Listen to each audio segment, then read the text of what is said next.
You're There live. it is. All right. So we are here. We've been going live for the past 2 minutes, guys. So what's going on, everybody? Welcome to the show. This is Nate and Eric. I'm here with Eric Hunley. It's funny because when I was thinking about how to introduce you, I was like, I'm Nate the lawyer. This is Eric the regular guy. I could think of other names. Eric, others will probably put in different words. I may not like those words, but I'm sure there are many words to describe me. Oh my God. So for those of you who don't know, we are shooting this live.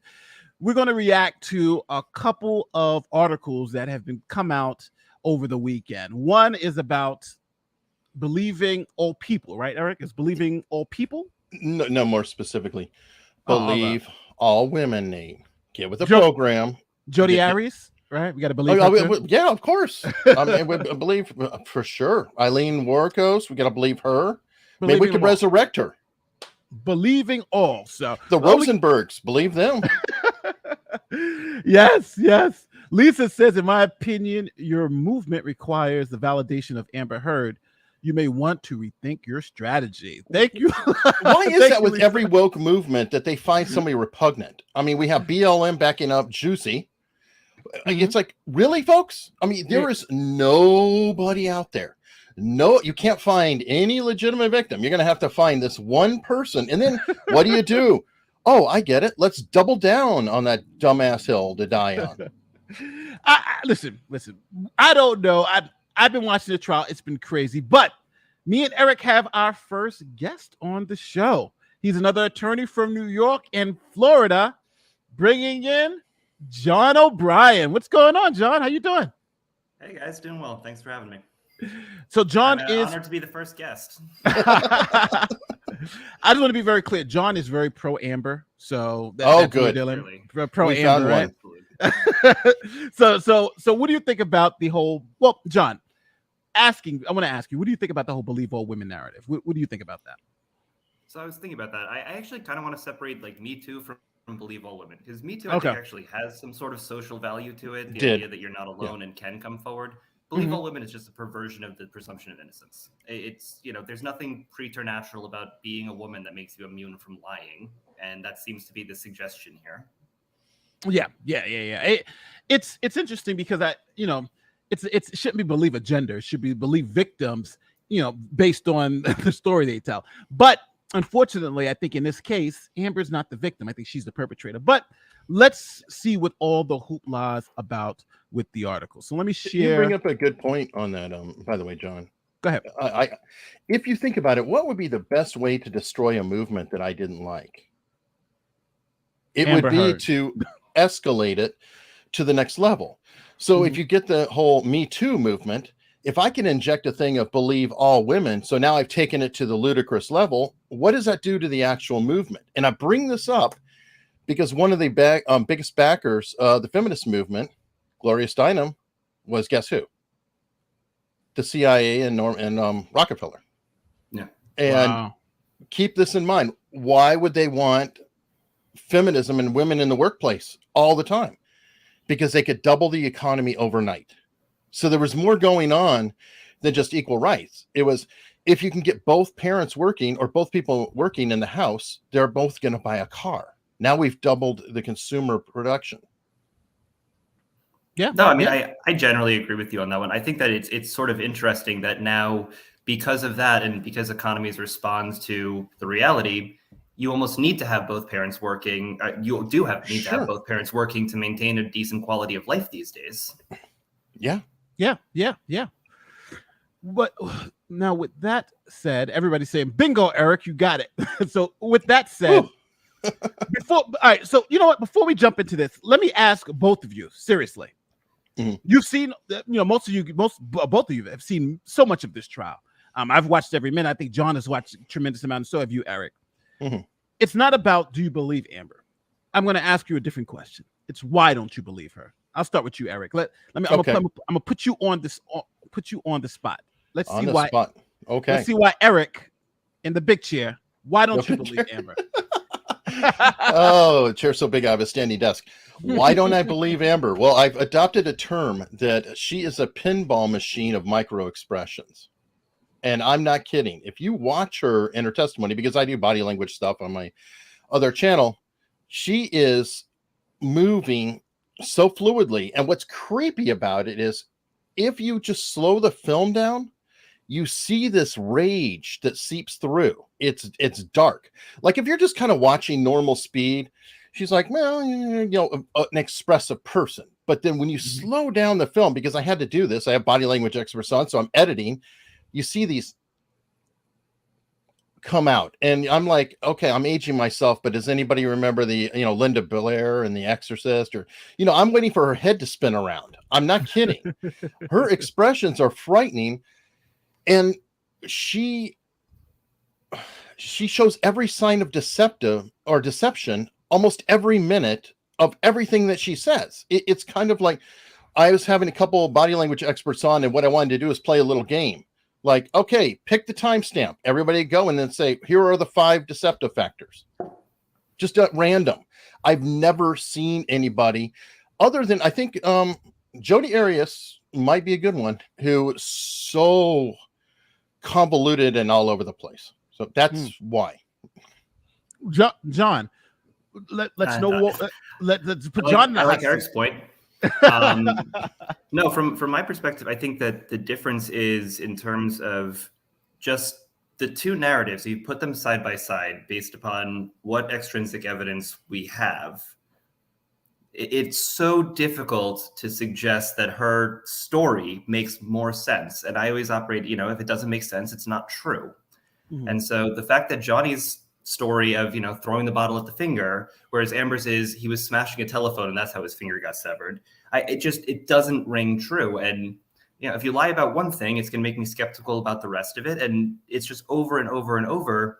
Her narrative has so many details. And the other aspect that I noticed from a verbal perspective is how many adverbs does she use when she's telling these stories from years and years ago? Because that to me is always a sign of embellishment. She's not telling the story, she's painting a picture of the story in a way that it's an incomplete picture. I agree with you, but it's always incomplete. Like you'll point out, so wait, you said this, and this. I never gave a sequence. Right. And that was a big one that, I never gave a sequence. The other aspect of it that I thought was very interesting is all of these harrowing incidents. One, there's no extrinsic evidence of it. So that alone makes me skeptical. The other aspect is every single one of these circumstances, he does these awful things and then I black out. And then there's nothing. I wake up the next morning. I'm like, you don't remember any of that. And then even just like minor details. How many times has she noticed a dirty carpet on different occasions? Or how many pounds of pressure to somebody's wrist? I think there were 2 victims of Johnny's wrist pressure technique or threats. Yeah, it's really, really difficult when all of the stories are basically the same story on a different timeline with slightly different details based upon what has been proven. And it's just like it's the same picture over and over again. She's just tailoring it to the facts that she can't dispute. Yeah, it's interesting because it seems like both of you guys are exactly where I'm at, right? I don't believe Amber, nor do I honestly believe Johnny, right? I believe the facts and evidence. And it really, when 2 people have a narrative that they want to present to you, it's, they're both doing it or explaining it under their own perception and what's best for them, right? This is the best outcome for me, so I'm going to say this, or this is the best outcome for me, so I'm going to say this. That's generally what I'm assuming people are doing in court. And with that, I try to look, like John said, what's for extrinsic evidence to see whose version of reality aligns more with the facts. And as of right now, based on not only the versions that they've put forward, it's even her own prior statements that don't make sense. Like nothing adds up with her story. Like she says one thing first, like you know what? Matter of fact, here I have it. Let me put this. I have an example. Check this out. So there's one example of Amber, which she first says. Let me remove this from the stream. Amber first says that for the stairwell incident that she didn't remember what happened. She didn't remember hitting Johnny. She didn't remember any of that stuff, right? I don't remember. I just don't remember. Then on the back end, she comes back when she's testifying now, and not only does she remember everything, she remembers it with such great detail, and she remembers exactly what happened, and then we get all these new details that come out that contradict some of the old stuff she said. So she went from right after the event, I really don't remember what happened, to now 6 years later to no, I remember every single detail. That just doesn't make sense to me. And the fact that all the details that she's made up doesn't agree with any of the other people who said, because don't forget her sister was there, and her sister, even though it's trying to tell a story helpful for to Amber, is telling a totally different story. So that's my reason. My reason is that Amber could be telling the truth, but if she's doing a hell of a job of fooling me that she's lying. Right? I really believe if she's telling the truth, that she's the best actress in the world, because her acting is telling me she's lying like crazy. So it's the liar's loop, is what a lot of people call that. Scott Rouse and Greg Hartley came up with the term, but essentially, she's making a statement. So in order to, you have to think about what's going to be my narrative. Then you state whatever the narrative is. After that, then you check for feedback. Are they receiving my narrative? So think of this as a loop, it's different stages, and then adjust accordingly. And this is called the Ooda Loop, if you will, or it's based on the Ooda Loop, which is observe, orient, detect. So you go see another pilot, you fire at them, you observe, what are they doing? You do, and adjust your strategy. What you see happening with her, if you think about it, is, oh, here's my story. Okay, there's a hole in here. Now they're reacting oddly, or there's more questions. So I need to add some more detail. Let's go loop it again. And you can see this type of thing over the years now, right? Because earlier there were far fewer details, and now she just keeps filling in more and more and more and more to build this narrative. And I think that's why it collapses, because she's gotten to the point of it almost being ludicrous or just crazy. John, you're right. The Australia incident, it's like, okay, so he was holding down your neck, and he was doing something with the bottle with his fingertip cut off. Which hand was holding your neck? Which hand was the bottle? His dominant hand is the one that had the fingertip cut off. Now, that means his dexterity or ability with that hand would be suffering. So if that was the bottle, he'd likely drop it, but then his left hand's probably weaker. He's got a lot going on with a cut off finger and working on her in really bad ways. So it doesn't stand up. And by the way, phones on the wall, I've had a phone on the wall. How in the hell do you cut off your finger? I could see cutting it, slicing it, maybe, like if you're just really going nuts, but I can't see it actually cutting a digit off, not part of it. And I do have experience with a cut off finger.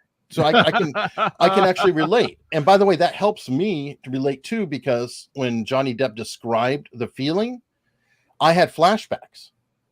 Because if you had asked me, 2 weeks ago, how did it feel? I would have been like, But then as soon as he said Vesuvius, I was like, that's right. It didn't hurt.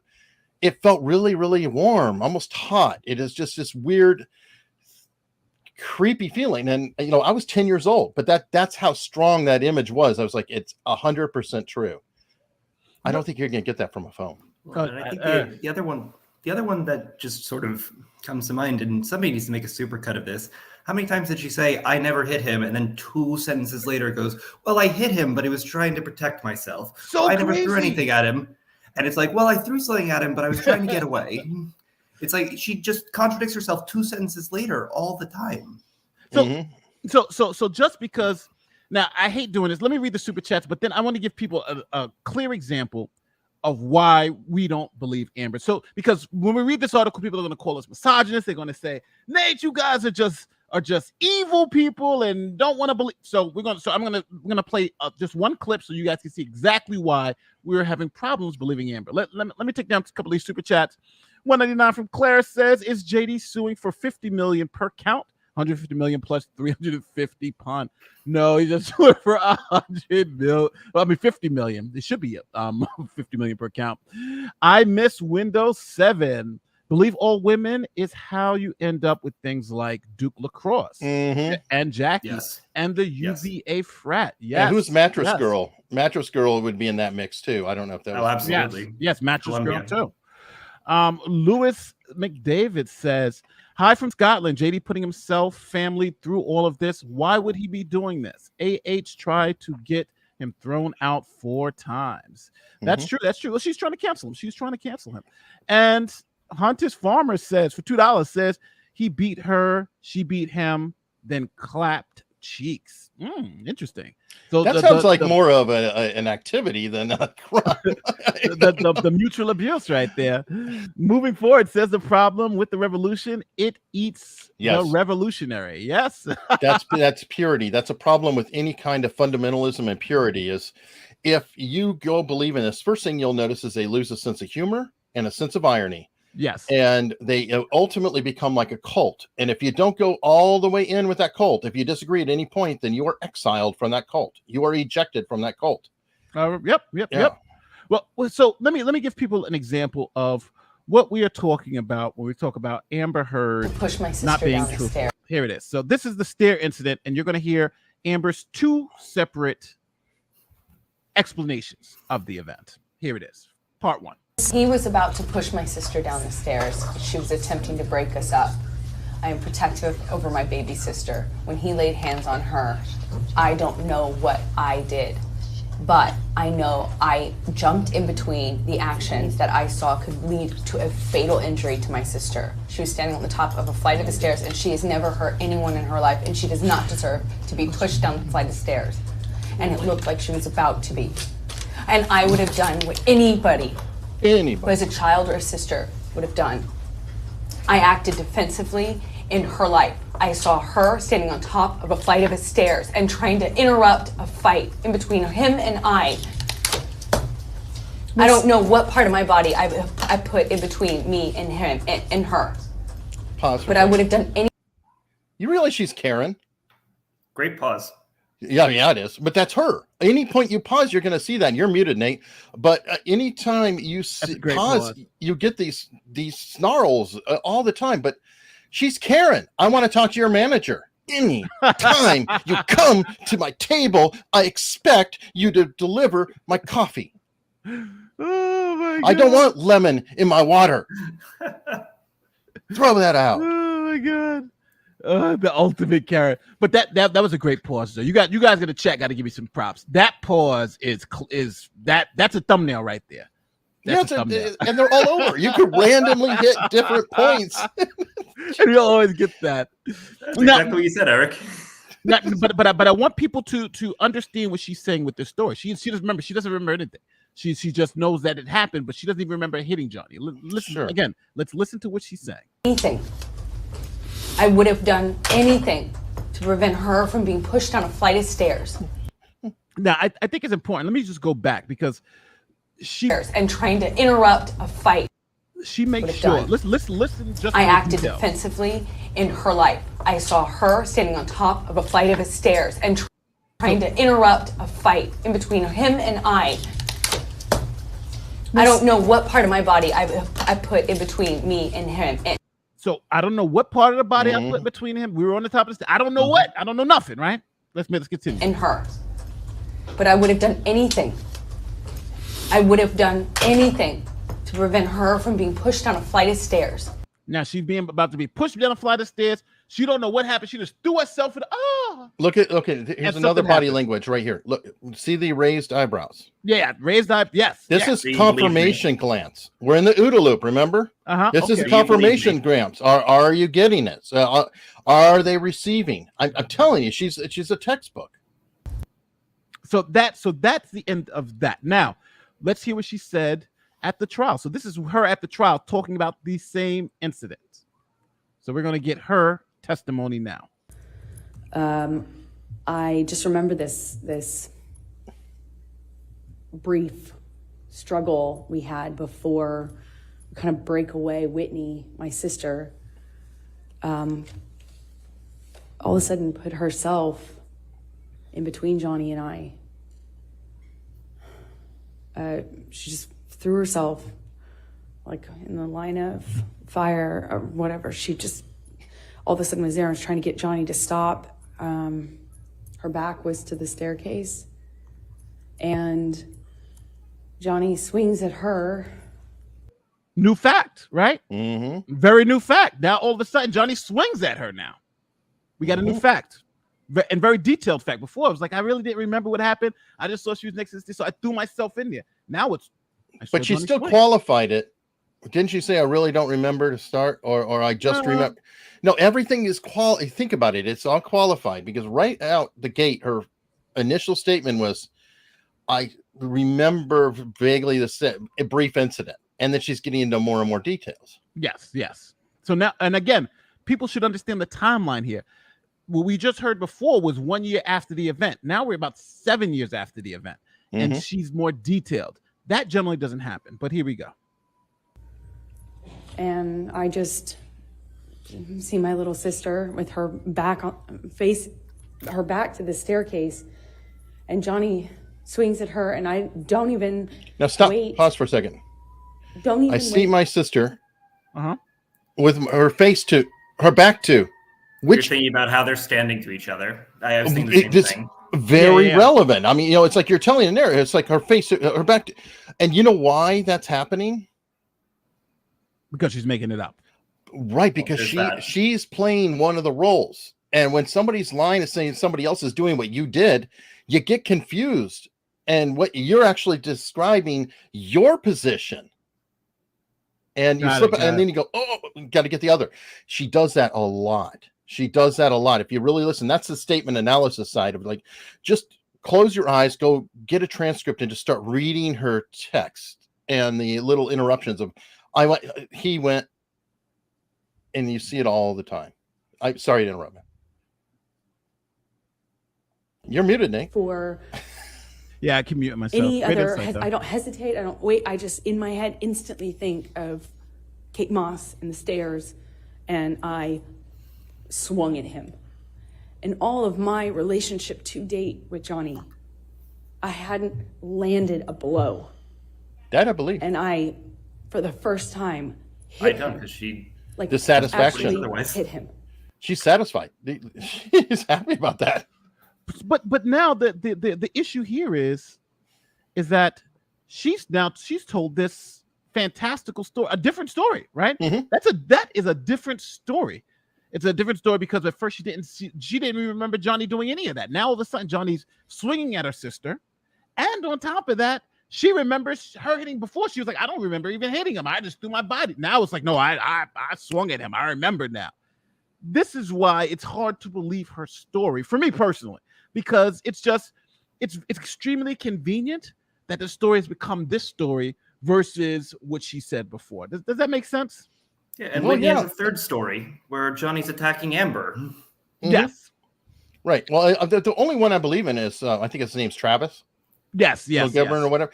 And the reason why I think he's so believable is multiple reasons. One, he doesn't oversell anything. Two, and this is really important, he says Johnny was giving as good as he got. So he was talking badly about his own person and being somewhat honest. Three, he is a security guard. His whole job and point in life is to know any threat in any circumstance and what is going on. So by training, he's going to be more naturally observant to what the exact situation is. Nate, you were a cop. Would you trust a cop observing a scene over a civilian observing the same scene just because of the training to determine this detail happened, that detail happened, etc.? Well, yeah, but you know what? For the security personnel, they are security is what there's three aspects of it: detect, deter, report. So you detect crime, you deter crime, and you report crime. Boom. So his job is to do exactly what he's doing: detect, deter, report. He's supposed to evaluate the scene for safety, and so in those reenactments or recounts, I'm understanding that someone who's trained to do this, to look for these oddities, I'm going to believe more than other people. But I don't want to be callous and not acknowledge the fact that he is being paid by Johnny. So there is a bias there that has to be overcome. But his testimony wasn't pure Johnny either. That's true. That's why I pointed neutral. Yeah. No, I'm agreeing. I'm definitely agreeing with that. I just think that, just to be fair to both sides, I honestly believe Travis more than anybody else who's telling the story, even Johnny.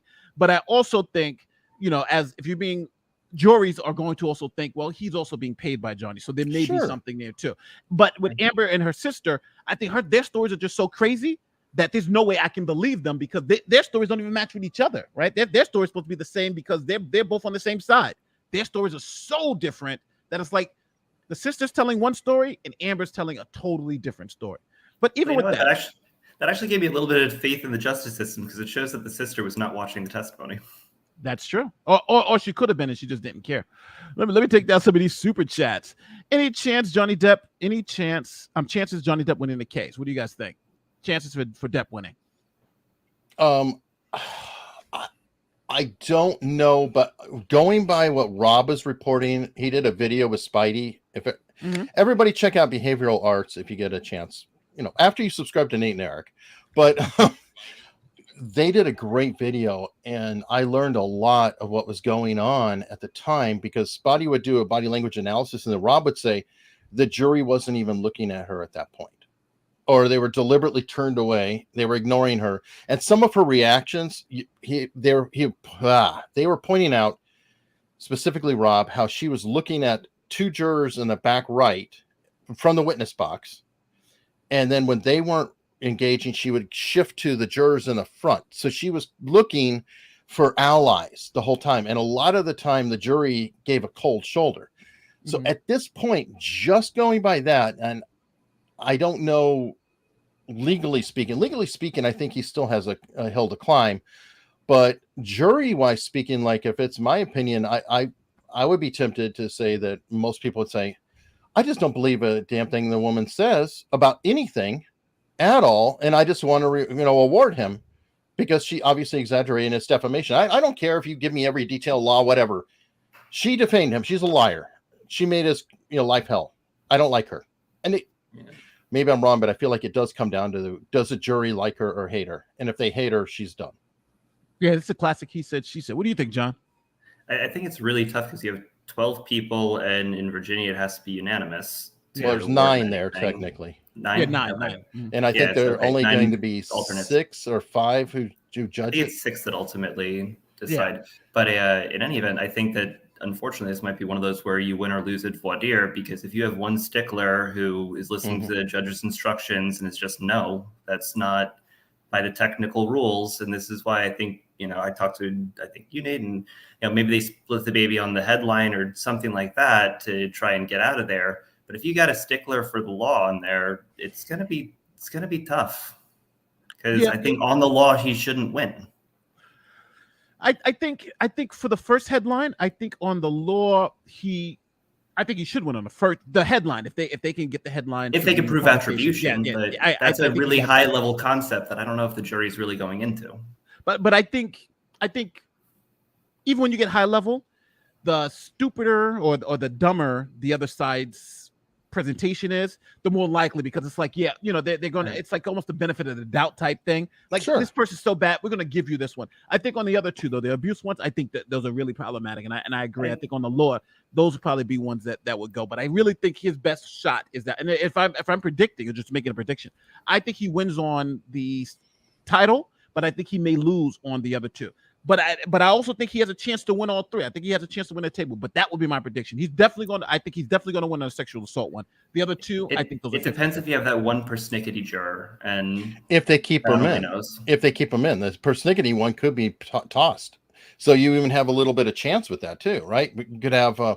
There's apparently, according to Rob, the bottom right corner, the juror closest to Amber can't stand her. And then the reason, the way he describes it is a juror, his side is like this to Amber, and so like when Elaine is talking to Amber, his shoulders are turned like this to Elaine. Amber is over here, and not only that, he does this. Wow! So he's just avoiding any sight of her at all, any sight line. Right, which is not what you want to have as a juror during your direct at all.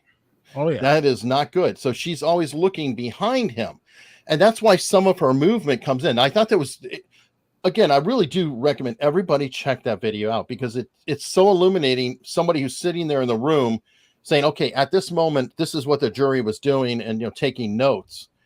It's huge, because I'm not there. So all I can do is guess and look at her and say, yeah, that's not right. But how the jury responds is huge. And if they're shutting down on her, she's going to double down and get more and more exaggerated. And that's why some of the silliness might come in, is it's the whole Oh, you don't believe me? Well, what about people. Yeah. Nate, you just love your mute button, dude. I'm about to say, am I muted? I was looking. Yeah, you should just leave it unmuted. Well, you know what? If you listen, I have like this little rumble in the back because it's the AC. So I'm like, oh, just in case the AC. But the mic, hear it. The mic should cover it up. But I'm always scared of the AC being too loud. So I'm just gonna leave it. You hear it, John? But no, I can't hear it. Yeah, I can't either. All right, that's good. That's good because that's why I'm like, I bought this good mic. Hopefully not so they can hear it. But so if you guys don't hear it, I'm extremely happy about that. So. Let me take you a couple of more of these super chats. So we all think we have mixed feelings on that one. She also slipped and said, I loosened my grip. Yes, she did. I remember that. Dawn says, has there been any proof of her father abusing her? Could she be lying about him also? They really need to look. They need to look farther into her past and find out if she lied about her father. The sister also has claimed and told other people that the father abused them too. I think that's true. I think is a little bit. I think that's true. Yeah. I think she was okay, there's a difference between a sociopath and a psychopath. I'm not saying she's a sociopath, but she has some tendencies, and that is often through environment. A psychopath is born that way with a personality disorder. They can't help anything, but her actions and the way she reacts to people do to me smack like she was victimized potentially as a child. Because I will say one thing, I don't think Amber Heard is weak in any way. I think that is one tough female, and I think that she may have gotten toughened to an extreme degree, possibly through her background, but I don't know for sure, but that would make sense. And I do kind of believe that Whitney, I think, judging from her, she's definitely much more turtly, much more withdrawn. I think that she also is reacting in another manner. So I think Amber is a punch back type, and Whitney is more of a slightly avoidance, if that makes sense. It does. Sure. It does. Sergeant Fubar says, I believe Miss Turd if there was real evidence. For some moron wrote to believe her. Why? What evidence does that lying? So to prove JD is an abuser. I can't wait till closing. Sergeant Fubar is blanked up beyond all recognition from Tango and Cash. So I do know, and I'm aged into this, so I do know what Fubar means. Yes, I definitely agree. It makes sense. You want to believe evidence, but this person is trying to resurrect the Me Too movement to say, yes, we should believe all women and Amber. And now let's get into the article. First, before we get into the article, I do want to say there is a pinned comment to the channel Nate and Eric. That's me and Eric's channel, and we do viral videos. This is actually being broadcast live on there now. We react to viral videos and things of that nature. So go check that out if you like. We have a couple of videos there that you can check out. We have some videos coming out later today that you can also check out. Link is in both the description and in that pinned comment. So we really appreciate you clicking on that channel and checking it out. Also, this stream is going to end and continue on that channel. So the sooner everybody heads over there, the better it'll be, because there will be a kind of an abrupt transition, just to let everybody know when Nate cuts warn everybody. One. Yeah, we'll warn everybody. So here we go. Let's talk about here. Let me put this back on the screen. So why it's time to believe Amber Heard. So let's get into this article. This is by Raven Smith, and she wrote this 2 days ago. So let's hear what she says. So where to begin? With the online cesspit that is Depp v. Heard. Unless you've been living under a rock for the past few weeks, you'll know that the ex-spouses are back in court. Johnny Depp is seeking $50 million after Amber Heard wrote an op-ed for the Washington Post in 2018 in which she spoke of being a victim of domestic abuse without ever explicitly naming Depp. But we all know it was about Depp. Sure. The minutiae, being combed through at the trial has come to feel like a lawsuit and more like a torturous exorcism of the past. a thorough and painful raking over the coals of their 4-year engagement. So that's, by the way, opening. paragraph 1 I'm okay with. That is actually not a terrible description of the trial, the circumstances, everything going around at the circus. It's like, if we stopped right there, I'd be like, okay, fair enough. Yes. Eric, take it over. The details of both Depp and Heard's testimonies are harrowing all by themselves, gruesome, violent, and containing deeply intimate anecdotes about their relationship. Broadly speaking, witness testimonies can be persuasive.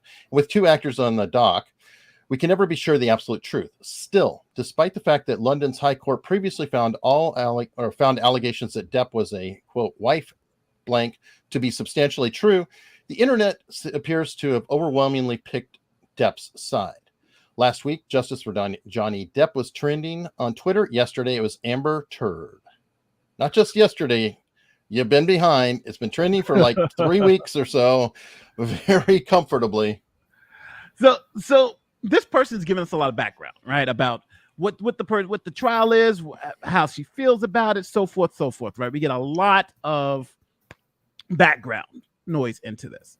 So I don't actually disagree with any of this, right? This is all, giving us, putting us in the thing. But I do like how it says London's High Court previously found allegations of Depp as a wife beater to be substantially true. That I think, that's in there, but it's true, and it's giving us some context. So how do we get from where we're at now to believe Amber and believe all women? Hopefully I'm hoping they'll say, we have, we should believe this evidence, right? Here's the evidence that shows that Amber's telling the truth and why we should believe her. But I'm not sure if the article's going to go into that. So here is the next paragraph. Going on social media, and the anti-Heard sentiment is palpable. The memes have been ferocious, sometimes consisting of a spot the difference comparison with domestic abuse victims. At other times, televised courtroom footage has been appropriated to openly mock her appearance. Mm-hmm. It is plainly misogyny. You got the misogyny word popped out.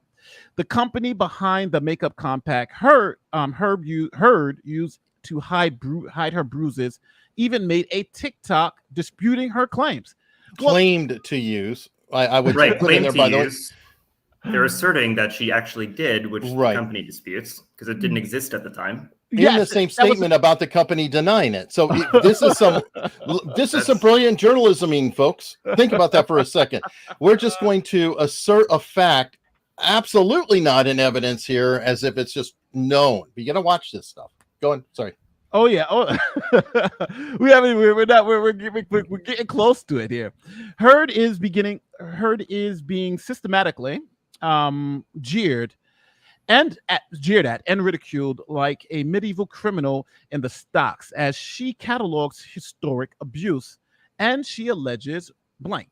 By the way, she catalogs means that she's stating facts. Alleges is that. So this is interesting. So the writer themselves is uncertain of the level if you just read this against statement analysis, but it's interesting. And by the way, what is the system doing this? Yeah, it's not the system. It's systematic. Yeah, it's an organic reaction to her behavior. Yeah. The last sentence here is: have we completely lost track of the severity of these allegations? No, and that's why she's being jeered. That is exactly why she's being ridiculed, mocked, trashed, because everyone understands the severity of the allegations. They know of victims or have heard about victims and are concerned about victims, and they say, here's somebody. It's not dissimilar to stolen valor. People who like to wear a military uniform and walk around as if they were in the military and a war hero. Yeah, oh yeah. Or how about people who fake cancer, Nate? You've had one of those who say, I had cancer and all that. Why do we despise them even more than somebody who robbed a 7-Eleven because they're having problems with the family? Because they're taking something that harms so many people and is so horrible or has so much honor, like the military or whatever, and just besmirching it, just trashing it. That is why... Precisely because it's taken seriously is why we have such a visceral reaction to it. And again, it's a simple idea. The extraordinary claims require extraordinary evidence. And we're just not finding that. These are pretty extraordinary claims. Let me take down some of these super chats before they get backed up on us. Johnny Depp's winning. We did that one. Here's another $2 one. She slipped and said, "I loosened my grip." We saw that one. Baby sister sounds like she's 2, not 30. She does. That's true. Acting coach. She Whitney, can't cry while acting. Remember Whitney, Johnny Depp. Now, I'm for some reason I'm very fascinated about the relationship with Whitney and Johnny Depp. But when Johnny Depp testified, he said Whitney, she really had she didn't have like Amber, the ability to go whatever, and so he's almost like a caretaker of her. And if you watch her testimony, it's really interesting watching Johnny's reactions because one, he actually looks at her in the eyes. He watches her. He's not looking down. That's significant because Johnny's always looking down, but he's watching. And his look is, dare I say, concern. But I don't feel like it's concern of she's saying bad things about me, but kind of concern of, is she okay? And I don't know why, but it really reads that way.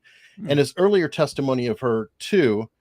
And it's just, Whitney feels very, I hate to use the term broken, but that's kind of the way they represent, like she's really, really been hurt. And they're careful about her. If you think about what Whitney has said, she's been abused by her father, and then she's allegedly said she's been abused by her sister. So she could be a victim of domestic abuse from her sister and be in the same situation as any other abuse victim would be, right? It's hard to challenge your abusers. It's hard that people are going to believe you, and we can see that kind of materializing it from even her actions toward Amber, right? There's a video of her having bruises on her, and people saying, well, is it Amber who did that? So there's a lot. I think there's a lot in the background that may be causing this. Let me take down a couple of more of these super chats before we get back to the story. I believe all women, the women who say Depp did it and the women who say he didn't.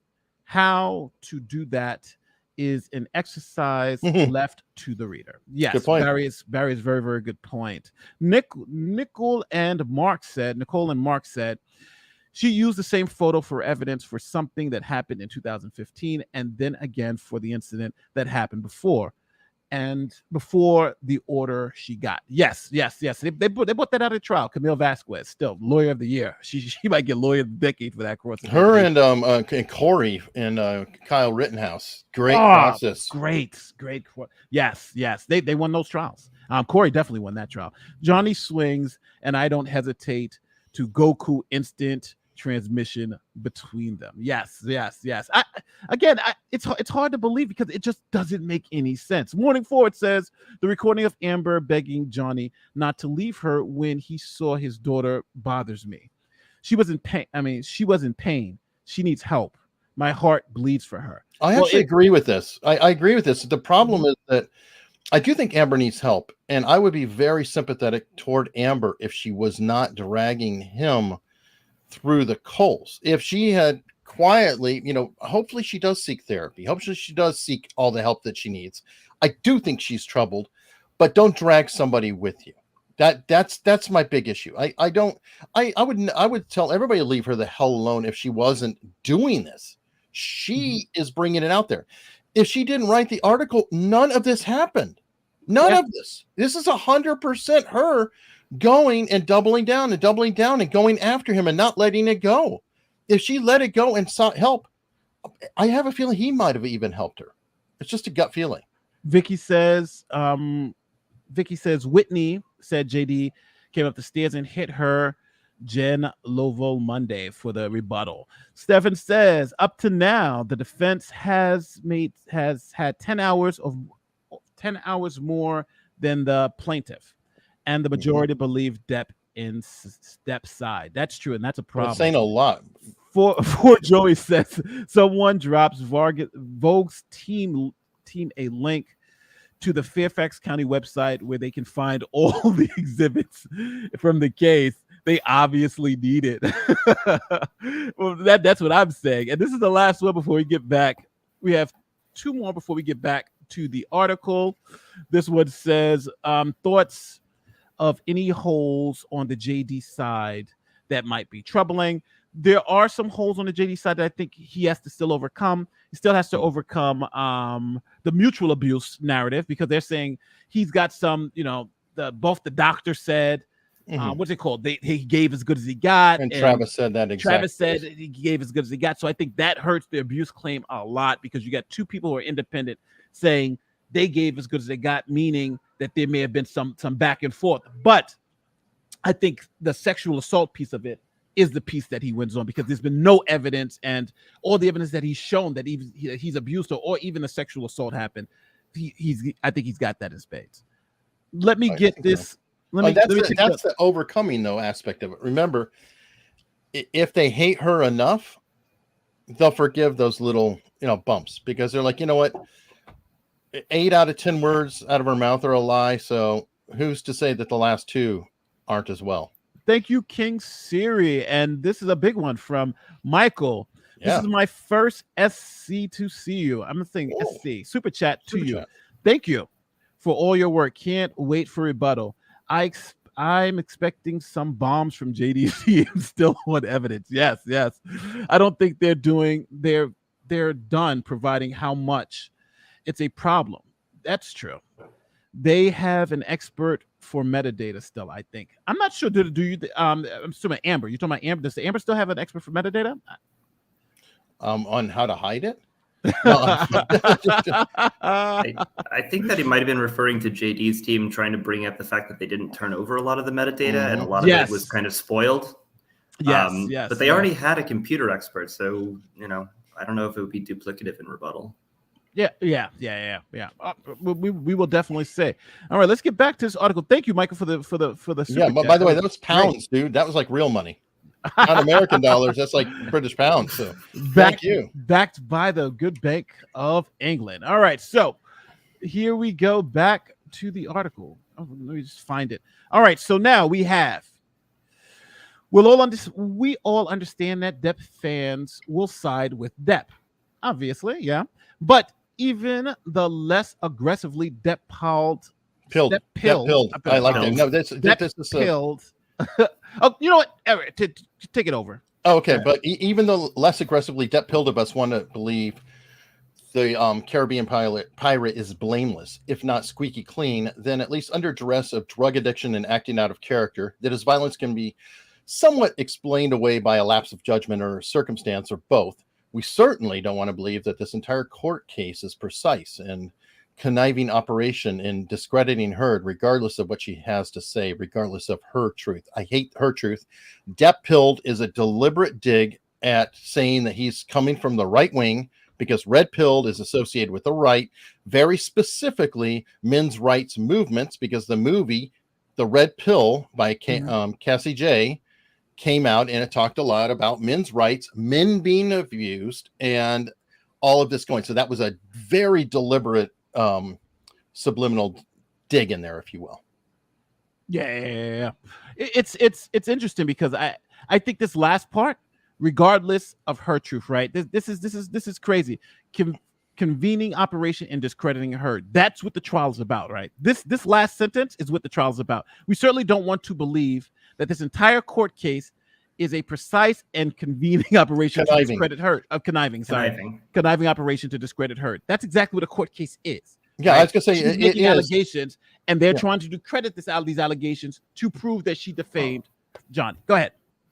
Well, I think it's interesting because it's almost flipping what I believe the actual purpose that Depp's team had was to vindicate him. It was not, necessarily you're going to have to discredit her, but they're ascribing motivations, I think, backwards. I think it genuinely was about trying to clear his name in a public forum. Right. Well, take out the word conniving, take out everything after the comma and Heard, and then you have a proper sentence. Yeah, because this part I think is the part that gets it, is that regardless of what she has to say, regardless of her truth, her truth is not the truth. Yeah. So this is where we're going now. So she's laying the groundwork for this. Let's just believe her. I don't want to think about what this is saying to victims of abuse who are considering coming forward. So this is now the full narrative. We're going full circle with this, right? What about the other victims who we know are telling the truth. So should we believe this one who's not telling the truth? So the ones who are telling the truth can come forward. I don't think this argument works. I just don't think this argument works. That's a specious argument. And regardless of what her did or didn't suffer at the hands of Depp, this is important. This sentence, and regardless of what her did or did not suffer at the hands of Depp. So this essentially means if Depp was innocent, let's say Depp did nothing. So let's take that because she's saying regardless of it. So let's say Depp did nothing. He's totally innocent.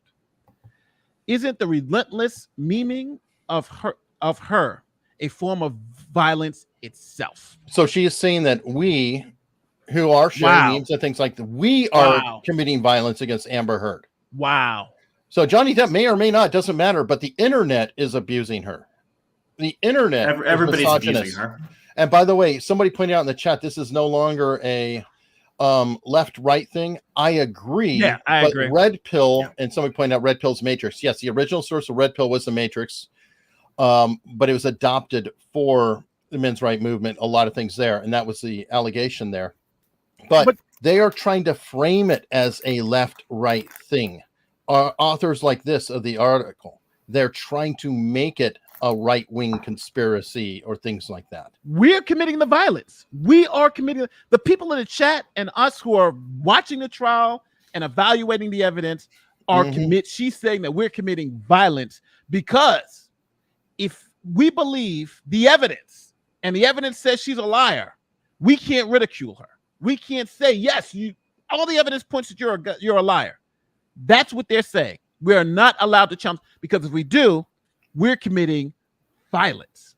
Right. This is insane. Well, but Nate, you forget that critical thinking is antithetical to believe all women. You guys are killing me. It's just I don't know how this becomes so crazy. Hey, yeah, you've seen it before. There's a template, Nate. BLM loves juicy. That's true. The juicy small. It's just like why jump the shark? $10 super chat says, have you guys seen the video showing one of Amber's lawyers signaling the Twitter expert guy not to answer the question?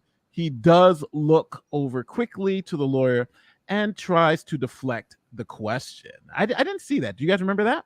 I don't. Honestly, I most of the trial I listen to because I'm doing other things and I can't get a chance to really look at what's going on. And maybe I pick up things because of that, because I'm always listening. I hear the words and not necessarily see their expressions. This one says, Lightgiver says, Johnny had a look of compassion, confusion, and sadness looking at Whitney. I actually teared up. Oof, wow. Yeah, but again, I'm always of that fear. Johnny is like a fantastic actor. He's one of the best actors in the world. I'm just hoping that we're not falling into the trap of believing the actor. In my opinion, the sisterhood has flipped. Women are no longer defending the generic lost lambs that trigger femininity. They are defending their boys who did no wrong. The female of the species is more deadly. I can see that. And you've probably, being a lawyer, seen that, Nate, where some of your defendants who may or may not have been guiltier than some, that their mother's like, no way, never happened. Sorry, I don't care what you say. My boy never did that. That's true. Yes. Because it's the opposite way away. And Ansley says 9 jurors total, 2 get dismissed, 7 will decide. All right. So now we got an accurate count of the jury pool. Thank you. So here we go. So now let's continue on with this article. It says, is the pummeling by social media not a type of psychological assault? So now we're a form of violence and memeing her. Now we're talking about psychological assault. These are very, very high type buzzwords. Well, let me just read this last one. Are we not witnessing a modern day witch trial? Wow. By the way, okay. Oh, wow. God. There's so much in this because I do believe that social media and everything else can harm people. There's a wonderful book called So You've Been Publicly Shamed by John Ronson. Highly recommend everybody check it out. And he talks up, was it Janine Sacco? Anyway, remember the one who said, I'm going to Africa. I hope I don't get a disease that killed people in the 80s. Just kidding. I'm white. and or something like that, right? It was a horrible, terrible Justine Sacco joke. And while she was flying around the world, it actually went viral on Twitter, and you had hashtag has Justine landed, and her entire life was taken away from her, ruined. You know, she lost her job, lost everything, and everybody piled on. So there are pile-ons, and I think that that one could qualify as a pile-on. But the problem I have with this argument, because they're borrowing something that happened to other people that is horrible, is again, who wrote the article and put it in the Washington Post?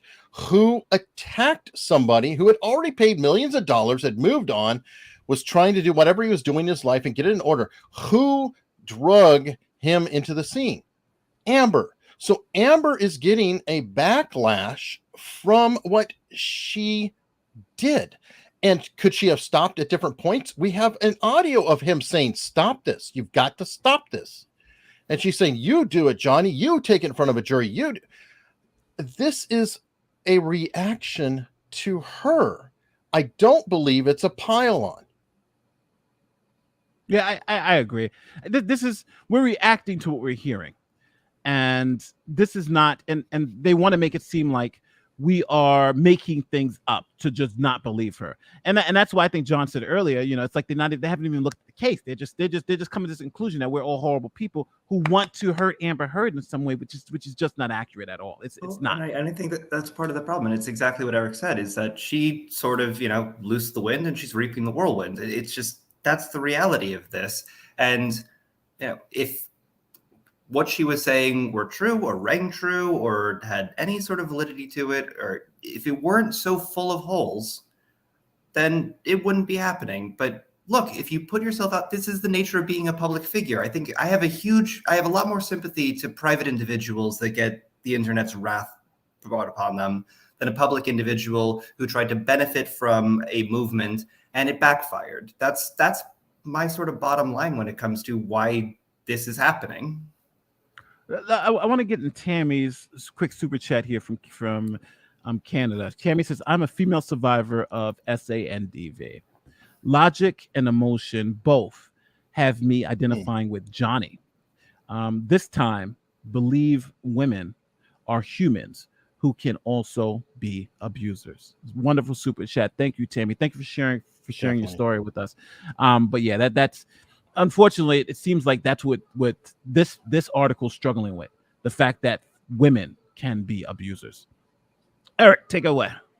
Oh, some weeks the internet is buoyant. All of us kept afloat by the daft dresses and Kardashian weddings and Marvel actors saying they've never been in the same room. Other weeks, it just feels too heavy.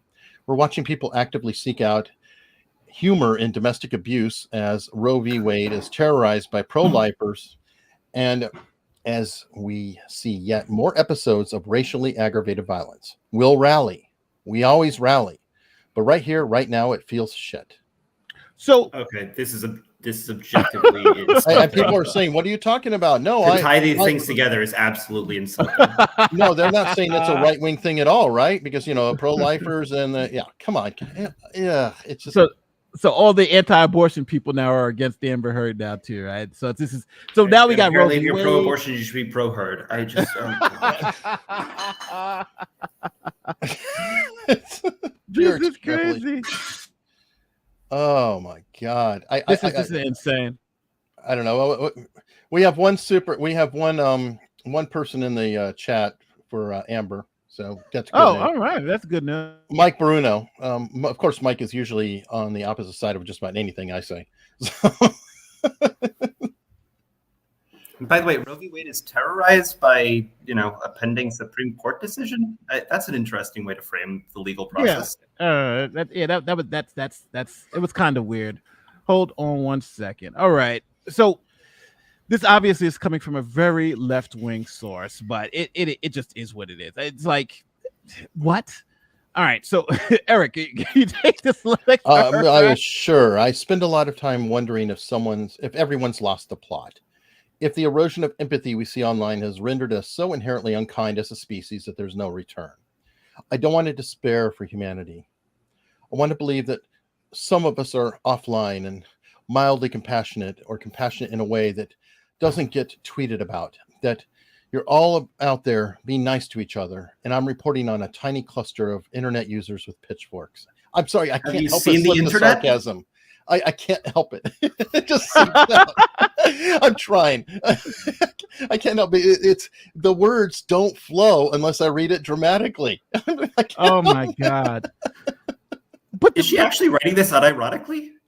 That's my. What did I tell you? So. What did I tell you about purity?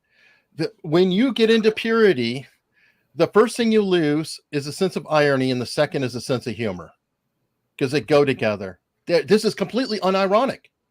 Did they just say this?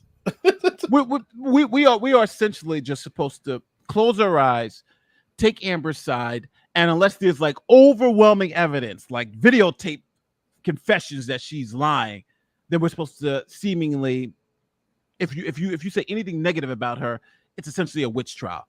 This makes no sense. It just doesn't. She's making a kind of ridiculous commentary on society as a whole. It's like, when was the last time you were on the internet? This has been the case for decades now, in terms of, shit posting and all of that. Like, that's always been the case.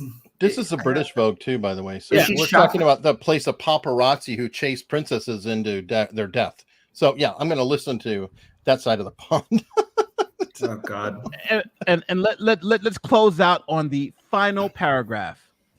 Though I felt myself veering towards it, I can no longer both sides this. It's time to draw a line. It is time to believe women, all women. It is time to believe Heard. The British courts believed Depp beat his ex-wife. What's stopping the rest of us? Facts and reason. There. My own lying eyes. So that is Vogue. So what do you guys think about the article? Nothing surprising from the source. That was pretty bad. That was pretty horrible. Well, it could be the Young Turks, but I like to see it spread around so you don't have to pick on just no one idea source. How the conclusion was actually built up by our prior reportage.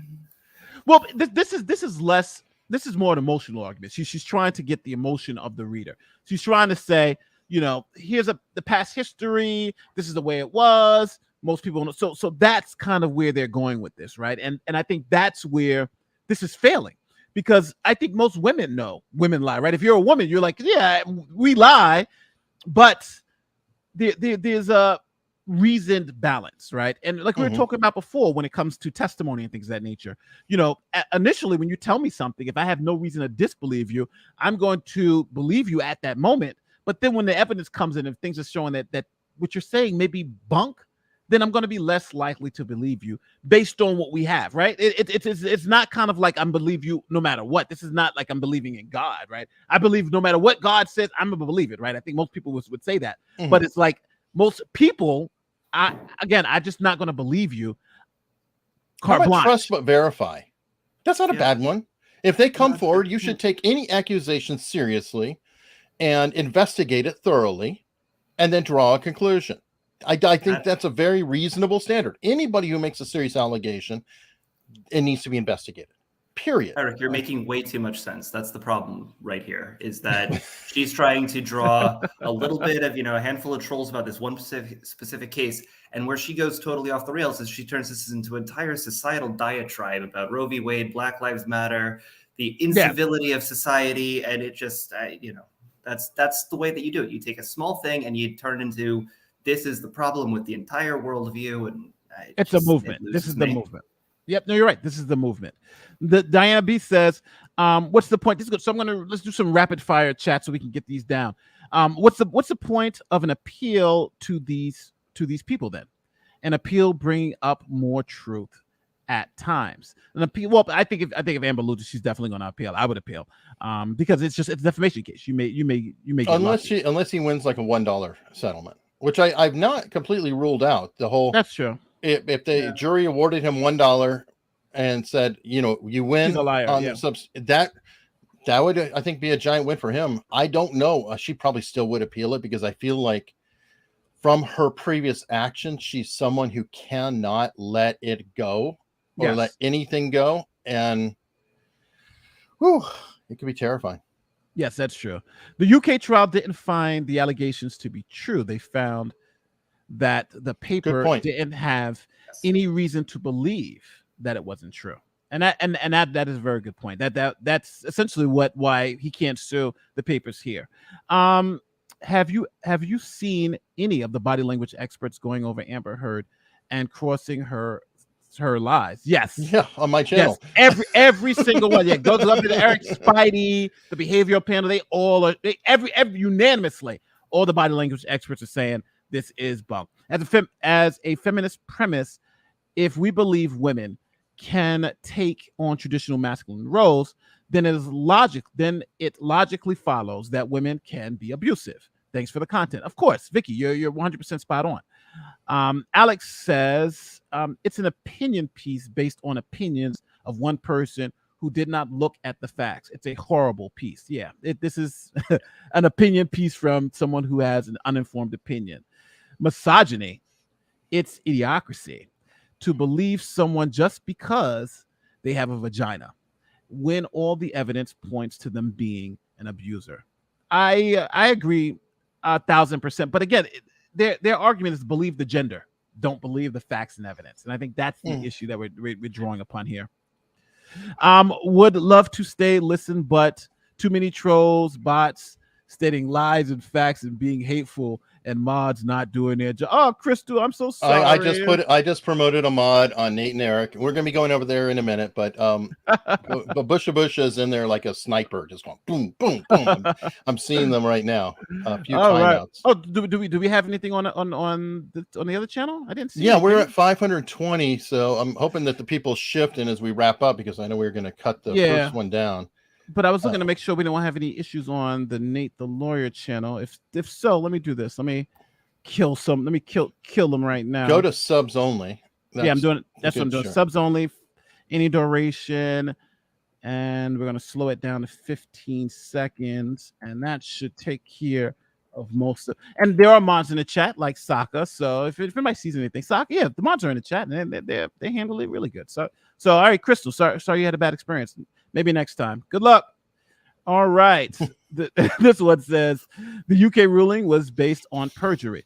She stated that she donated $7 million in charity. The judge ruled that wasn't the actions of a gold digger. Yes, and that's why she's being looked into perjury for the. What I wonder is if that is found to be true, and if the judge's decision was based in enough of a part on that, what would that render on that original decision? Well, I think they can go back and look at decisions, but this is going to be interesting because the perjury issue is really just focused in on the donating versus pledging. The judge in his ruling did say that she didn't have any motivation because she had donated the money. So that's a huge statement. It was part of his reasoning about the donating the money. Yeah. If you enlarge the photo of Amber Heard in the bathroom, you will see that it is makeup under her eye, which has run and streaked, not bruising. Interesting. I haven't done a critical analysis of this. And this one is the last one before we get back to the article. Some people just want the power of the man privilege of a woman, the accountability of a child. I'm not sure. I think if you think about this rationally, previously there was an issue with women being believed and the sexual assault piece to it, but I think now it was different in 1990 than it is today, and I think everybody recognizes that presumptively the media and everybody kind of believed Amber, but now with the evidence it's hard to believe. So they want to continue to make it a gender-based thing in that article, but it's not. It's now an evidence-based thing, and I think that's what this person's struggling with. She's trying to turn it back into gender when it just isn't. You know what I mean? Well, purity, 100% narrative. Women are always right. Yes, men are always evil. On and on. The thing is, once you take it out of the abstracts, we're not there anymore. We have actual evidence to look at. Yes.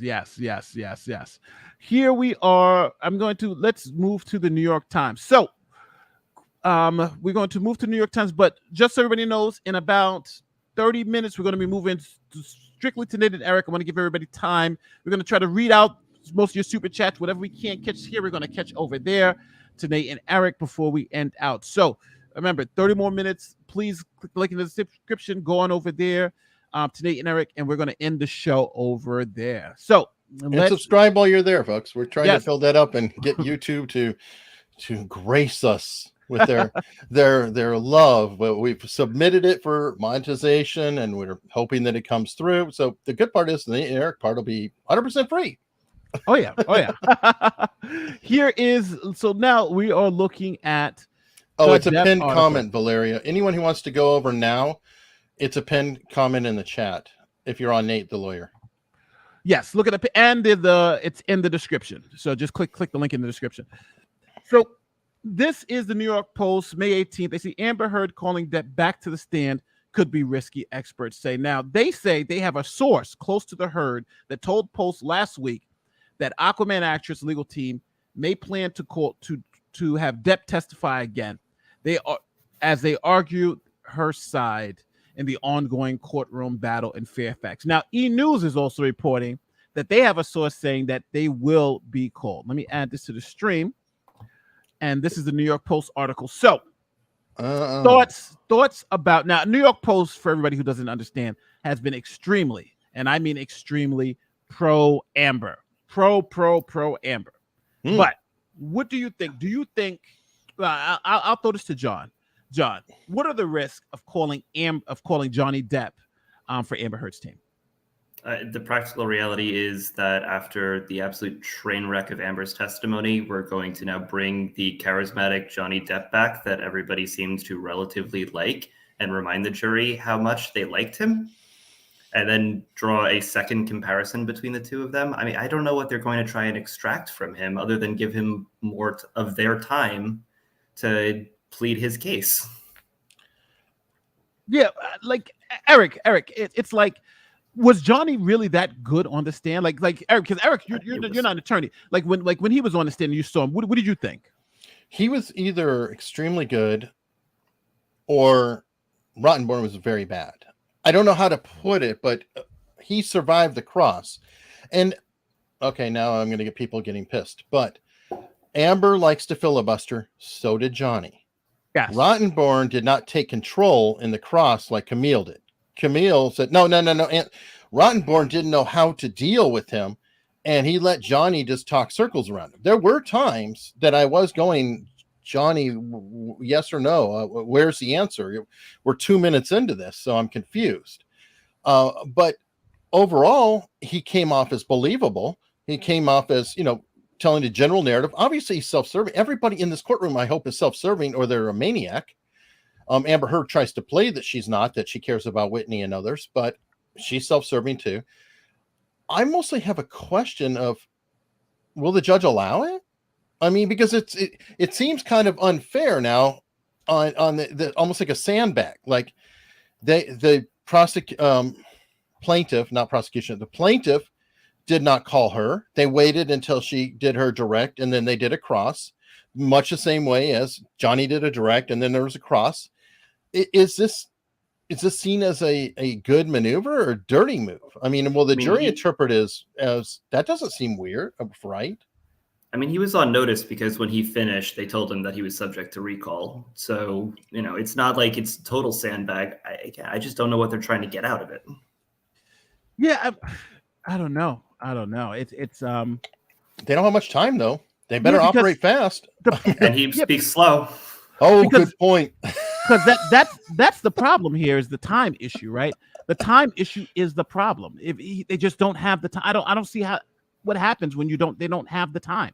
They literally just don't have the time, especially a slow talking witness that you're trying to get on as a hostile witness who's going to elaborate on every it's how long you going to keep them up there too. That's brilliant. I'm just wondering if there's if they have some sort of a bomb in their back pocket that they're trying to bring up, but I can't see at this stage. It's too deep into the trial. There's nothing that's going to surprise anyone now. Unless Johnny said, yeah, I did it, right? He's got to see that. That's the only thing that surprised me. Like, oh, okay. But I don't see that one happening. All they did was talk to him about drugs. I mean, that was part of the problem too, is it's like the one thing I got out of Johnny Depp's testimony is he likes doing drugs and drinking. But also, I think we haven't even talked about the other aspect of calling him as a hostile. which is the cross-examination by his team. His team is going to be on cross now. So now they can literally give him open-ended questions, right? So in other words, in his mouth. Yeah, it's just so you don't have to have him thinking about what to say. You can literally just dictate. Listen, Johnny, only thing you got to do is say yes, and I'm going to walk through the narrative. Isn't it true she punched you in the face? Isn't it true? Like, you just walk it right through it. And plus, you have all this time. Oh yeah, good point. Well, you almost get to use Johnny Depp as a foil to give a second summation. Yes, that's what I'm saying. Yes. Good point, Nate. Jeez, yes. Yeah. So and the slow talking on the direct, that's brilliant, John. So everything he says would be like, well, I didn't even think about that. How he could turn a 1 hour questioning into 3. Like, is your name? I would tell him, take your time, think about the questions. Mm-hmm. You know, there's no rush. Yeah. Is your name Johnny? I was born in Kentucky in 19 such. My mother wanted to name me Ben, but my objection. He's not answering, Mr. Answer my question. Keep objecting to yourself, Rottenborn. Good luck. Mr. Rottenborn, I don't know what's your question. Can you ask it again? It's like, and where you go did he through all go? that. And we're like, this is the first question. You could burn their entire clock if you wanted to. We're an hour and a half back. We don't know what we're going to do. This super chat from Danny. Some people just want the power. We already read this one. Sorry about that. But thank you. Thanks again, Danny, for the super chat. Women are abused at greater numbers, yes. But when men are abused, they are consistently disbelieved. True. So disbelieved women, disbelieved men. Bronxites. Even with giving as good as he got, her claims make it sound like he's predatory and intent on abusing her. Giving as good as he got sounds more like participating in a fight that already started. Yes. By the way, if she argued that, now let's go back, and I'm just gonna pretend I'm Amber Heard. What if, as Amber, I said my argument is, I hit him, I feel bad about it, he hit me, we were always fighting. It was a really bad relationship. I felt trapped. I felt in this. We finally got the divorce. We just can't be around each other because we tear each other up. Where's this case? That might give you 2 of 3 because you still have the essay headline. But I didn't write the headline. The newspaper chose the headline. The editor did, and there was even 2 versions of it because they changed it the next day for the paper. So I don't necessarily. I don't approve. It doesn't matter. I don't approve it. Ultimately, the editor approves the headline. I didn't write the headline. I can argue all day long, and if the editor, who I already turned my work over because I have submitted to a publication before. You don't have control over that headline. The editor has that control over the headline. You can bitch about it, but you really don't have the control. She had control over whether she was going to retweet it. That's the issue. That's the issue. She had control over whether she was going to retweet it, and she did retweet it, and that's what got her caught up. That's what got her caught up. Let me continue on. Let me get a couple of more of these before we get too backed up, and then. But hold on, wait. Just a retweet. Did she say this is all true? Did she say, because a retweet does not necessarily constitute, and a lot of people's Twitter accounts even say that, that a retweet does not constitute agreement. All right, so it doesn't have to constitute agreement. The way republication works is that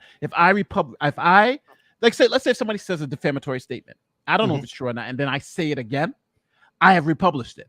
I'm telling other people. So the law allows you to get the person who's republishing the defamatory statement just as if they were the person who said it. So in this case, the fact that she took it and sent it to other people, that's essentially, that is republication. But you don't have to accept what's in there. You just have to say. You're talking about The Wire, though. Republishing and tweeting, I would argue, are 2 different things. And I'm coming from a technological perspective. If I'm the AP or I'm a newspaper in New York and I write an article, and then Arizona prints that entire article, that's a republication. No, you're saying talking about watch this or read this is not saying here's an article, here's a path.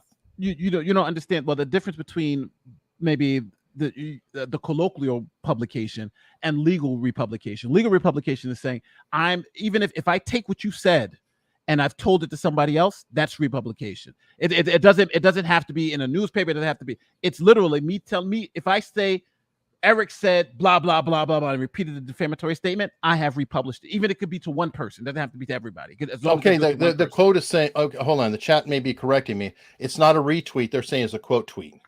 And it was a quote which tweet. adds, but now adds ownership of it though. But even that, I still think you have in spades without even the quote retweet. The fact that because that's in the trial, they had asked, you saw the article, you retweeted it with the headline. So that is textbook republishing. Now it's interesting because anybody else who republished it wouldn't be in trouble because we have the actual malice standard. So you wouldn't have that because you would say, well, I've trusted that they looked at their sources, just like they're saying we looked at the sources. We have a first person account, and so nobody else who retweeted, but a republisher would get still nailed. A republisher definitely would get nailed. No, that's why there's no. You're wrong. If I republished it, I could take that tweet and republish it right exact now. I couldn't get nailed because I don't have any actual malice, right? Because hold on, Arizona, she's a first person account. Remember my analogy about the republishing, because I do know that they've gone after different publications and nailed them for republishing the same article, for picking it up, because they have to do their own due diligence. Yes, this is the problem I have, is because you have a publisher, you have a person, you have the 301 or whatever that's called. I think it gets very confusing.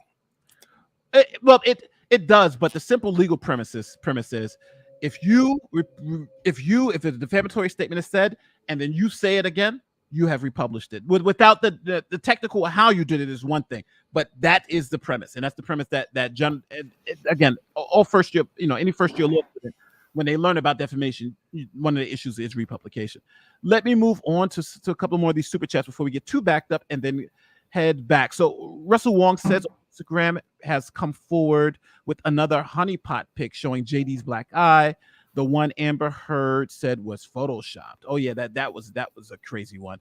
Raven Smith is a man. Okay, I didn't know that. Vogue is allowing this article in the hope of getting a feature in the aftermath of the case. She's got a new team. Article. She's got a new team working for her, and I think that you're seeing the results of some of that. This case is a perfect example of why men are reluctant to come forward. You are less of a man if you are abused and are demasculated publicly and are less likely to be believed. I think that you should add that to that, Nicholas. Another live stream designed to bash Amber. Yes, this was definitely designed to bash Amber, or to actually just read the articles that are saying believe her even without the evidence. No, you don't want to discuss our 3-hour strategy session on how to bash. We were all hanging out on a Zoom call saying, yeah, this is how we're going to bash. We're part of the PR team. Yeah, I'm basically 100% with Johnny, but if you don't believe the internet is piling on Johnny's side with this case, look harder. This trial is content. Yes, I agreed 100%. And again, I was eviscerated when I first went on stream saying that, hey, Johnny's probably going to lose. It looks like it's a loser. But again, I've looked at the evidence and I'm coming to a different conclusion based on the evidence. And that's how we all do all these trials, right? So, well, she's trying to snatch defeat from the jaws of victory. I think she walked in with a winner. Yeah. And she's losing. Yeah. I think she walked in with a winner and is walking out as a loser. I honestly wouldn't be surprised if it comes out later that Amber Heard had something to do with this article. Her new PR team damn sure did. They're working overtime. My youngest sister was an abuser. Her husband, my youngest sister was an abuser.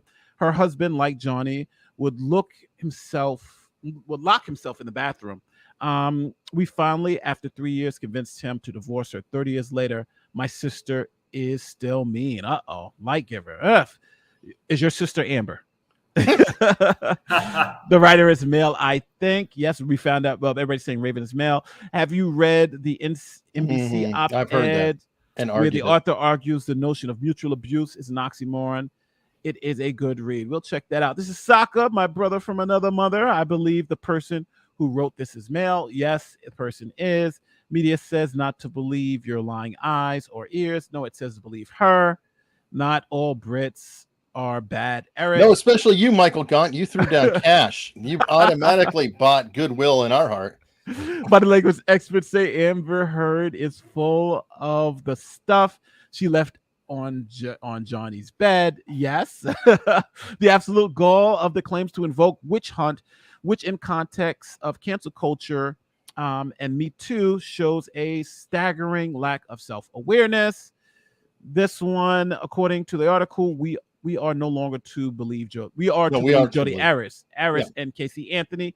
Yes, Nate, logic is all or nothing. Yes, Nate's logic is all or nothing. I am an all or nothing logic person. It's either going to make logical sense or it doesn't. If it breaks that, I'm less likely to believe you, Mike. If it's unlike that, I'm more likely to believe you. No message, just thanks for what you do. Thank you, CJ. $1, a small correction. It's a guy who wrote this. Thank you. We have found out Raven is a guy. The English courts didn't find he hit Heard. They found the newspaper could reasonably believe he had that. The best defense I have for the decision. Yes. Yeah. So that. But again, it was the sun that was suing them. Buck 99. We choose truth over facts. Joe Biden 2020. Okay, Mike. As a person with BPD, I respectfully disagree that her crying and begging JD when he wanted to see his daughter sounds like emotional manipulation. Thank you, Dawn. Yes, it did. That was a horrible piece of tape for her to be played in front of the jury. YouTube has come out TYT has come out pro Depp. Not all lefts are falling for her. That's true. I saw that video where they did come out as pro Depp and said they don't. The Young Turks don't believe Amber Heard, which is shocking to me. Broken clocks. Yeah, broken twice a day. Support all victims to get help. I don't believe, but don't believe all accusations. Facts. They are quite happy to attack Depp, but calling out Heard's lies is abuse. All righty then. Yeah, we're abusing her, and both assaulting her. Nate, I like to believe all women, but what is a woman? You watched a lot of our videos. I hate Amber's dumb defenders in forums. Here's Mike. Mike, we got to. What did he say? My fairy boys. Bye, fairy boys. I'm sorry, bye, fairy boys. Oh, this is the intellectual enlightenment. A woman. This is the intellectual enlightenment. Mike, I expect. You're coming with good stuff. Just because we have who has, right? Who has doesn't. Who has? All right. So just because we have who has doesn't mean we can't be abusive. Who has? Doesn't mean we can't be abusive as well. LOL. You can preach equality, then change tack when it fits your narrative. Yes. Well said. Many prominent leftists have come out pro Depp. Please stop making this a left-right issue. This does not help anyone. Justice for Johnny. Again, I'm not. I'm saying that they're trying to. They're trying to. Vogue clearly was. We're literally trying to point out that this is not. It's funny because most of my leftist friends who I talk to have said this is not a left-right issue. This is a Johnny. This is a domestic abuse issue, and this is about truth and honesty. I was watching Whitney on the stand. And if you watch the video, the cat lady is prompting. It's prompting Whitney in the background. I nearly fell over watching. Yeah, I think I know what you're talking about. That. Yeah. I had heard that. Yeah, that was it. Thank you for that super chat. Sarah says, "Don't kill me, guys. I don't believe all of Amber Heard. All of Amber Heard all of Johnny Depp. Yeah, they are both abusive people. It was a toxic power imbalance relationship. Sarah, we are not going to kill you for that because I think if Amber tells that same story, I think Amber wins. Mm-hmm. If I was Amber's attorney, you know what I'd be saying? The argument would be they survived each other. Mm-hmm. Right? That would be the argument for Amber. Mutual combat. They survived each other. It wasn't just Johnny who survived. I survived Johnny. He survived me. It's so money. Obviously something more here, and I don't think they're selling that. I don't know why. Mm-hmm. She told him to ask jury how many people believe him. Oh yeah, I remember that. She's learning. I remember that. Thank you, Sarah. Thanks for the $10 super chat. Thank you for the super sticker. All right, we're about to end this stream and head over to Nate and Eric. So people, please start moving over. We have a couple more super chats we're going to get through, and then we're going to end this stream. Finish reading up on the Johnny Depp New York Post article and then get out of there. So let me take down these last. And you can watch it live. You'll see the same super chats being read. We're just going to kill this one. So the sooner you go over, the better. Yeah. So I'm gonna give everybody a couple of. We'll take down 3 more super chats, then we'll move over. If your super chat is here, just click on that link, and we're gonna read it on the next stream. Actually, Eric's gonna read it on the next stream because I've been machine gunning through these things right now. But hopefully I'm getting to your questions. All right. So there has been reporting on how the judge's UK ruling was biased since his son works for the company owned by the Sun. I've heard that, but I just don't know their system. Hi, first super chat. Love watching. If we switch genders, would AA won every claim, especially after hearing the recording of if she had cut a finger? So they're saying if you just switch the genders, would this even be an issue? I don't think so. What do you guys think? No, it wouldn't be news. That's for sure. I mean, it would just have. This would be a day that ends with Y. Hello from Australia. According to the article, how would they possibly solve DV cases between 2 women? You believe them both? Well, like Amber, enough, that's the highest rate of domestic violence is amongst 2 female couples. Oh wow, I didn't know that. You see, we're learning something every day. Oh yeah. Well, that's like murder. Who's the number 1 suspect in any murder? Who's a significant other? That's true. Oh yeah, you're most likely, actually, for all crimes, you're more likely to be a crime committed against you by somebody who you know or even love than a stranger. Sure. Most people don't realize that. Here in the UK, the High Court are looking at perjury because in the UK, in the UKGB trial, she said she could face 7 years in prison. Yes, but also they're talking about removing her from the country where she can never come back because of the lie. So that's possible too. They may not be able to try her, but they're talking about expelling her, which is a lot easier to do. You don't even need to go to court for that. Just you can't come back. Here's one. Do they have to call him on cross? Couldn't address in Depp's case in chief. So do they have to call him for cross? I'm thinking they're talking about if Depp goes to the stand. I'm assuming that's what she's asking. Do they have to call him for cross? Couldn't they address it in Depp's case in chief? I'm not sure. I think she means maybe rebuttal. Oh, maybe. But I don't think that you would do that. Yeah, I don't think you'd do that because you'd use him because he can do leading questions if they call him. Yeah. It's a murder. It's the lawyer's dream.